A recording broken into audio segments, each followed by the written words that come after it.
Assalamualaikum warahmatullahi wabarakatuh. Izin memperkenalkan diri, nama saya Emilio Santosa.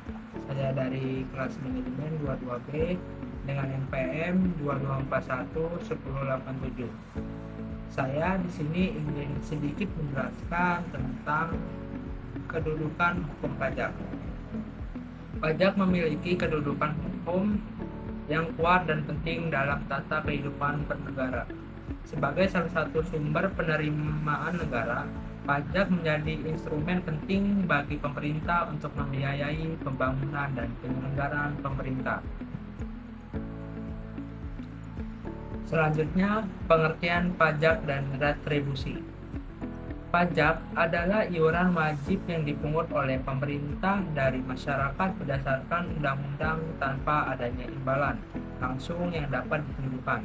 Sedangkan retribusi ialah pemungutan yang dikenakan pada masyarakat atas pemanfaatan suatu jasa atau fasilitas yang disediakan oleh pemerintah. Selanjutnya yaitu perbedaan pajak dan retribusi. Yang pertama yaitu dasar hukum, yaitu pajak diatur dalam undang-undang sedangkan retribusi diatur dalam peraturan daerah.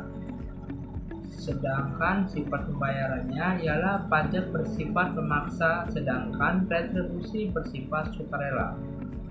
Dan penggunaan dananya ialah itu digunakan untuk kepentingan umum, sedangkan dana retribusi digunakan untuk membiayai jasa atau fasilitas yang diberikan.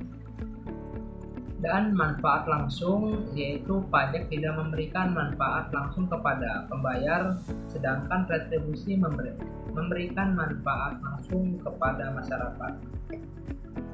Oke, penjelasan selanjutnya yaitu syarat-syarat pemungutan pajak. Yang pertama yaitu ada yuridis, yaitu pemungutan pajak harus berdasarkan undang-undang. Dan yang kedua ekonomis, yaitu pemungutan pajak tidak boleh mengganggu perekonomian. Dan yang ketiga administratif, yaitu sistem pemungutan pajak harus sederhana dan mudah dipahami. Dan yang keempat, keadilan, yaitu pemungutan pajak harus adil dan merata. Oke, penjelasan selanjutnya yaitu asas-asas pemungutan pajak. Yang pertama yaitu ada asas equality, yaitu pemungutan pajak harus adil dan merata. Yang kedua, asas clarity, yaitu pemungutan pajak harus jelas, tidak sewenang-wenang, dan tidak menimbulkan multitafsir.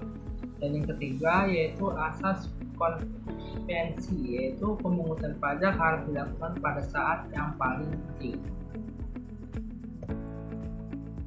Selanjutnya yaitu ada perlawanan pajak. Terdiri dari dua, yaitu perlawanan pasif dan perlawanan aktif. Kalau perlawanan pasif ialah tindakan wajib pajak untuk tidak memenuhi kewajiban perpajakan secara sukarela. Kalau perlawanan aktif, tindakan wajib pajak untuk secara langsung melawan pemungutan pajak seperti penghindaran pajak. Oke, selanjutnya yaitu jenis-jenis perlawanan pajak. Terdiri dari dua, yaitu penghindaran pajak dan penggelapan pajak. Kalau penghindaran pajak ialah upaya merekayasa transaksi untuk memperkecil pajak yang teruntang namun masih dalam batas ketentuan perundang-undangan. Sedangkan penggelapan pajak ialah melanggar hukum untuk mengurangi atau menghilangkan beban pajak yang seharusnya terulang. Selanjutnya yaitu pajak langsung. Pajak langsung ialah pajak yang bebannya harus dipikul sendiri oleh wajib pajak dan tidak dapat dilimpahkan kepada pihak lainnya. Contohnya ialah pajak penghasilan, pajak bumi, pajak kendaraan bermotor. Oke, selanjutnya yaitu pajak tidak langsung, yaitu pajak tidak langsung, pajak yang bebannya dapat dialihkan kepada pihak lain seperti konsumen. Contohnya yaitu pajak pertambahan nilai atau PPN, cukai dan cukai.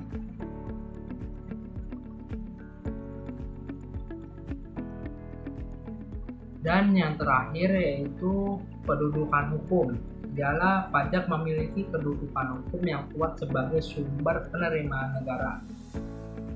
Dan asas keadilannya yaitu pemungutan pajak harus adil dan merata berdasarkan undang-undang.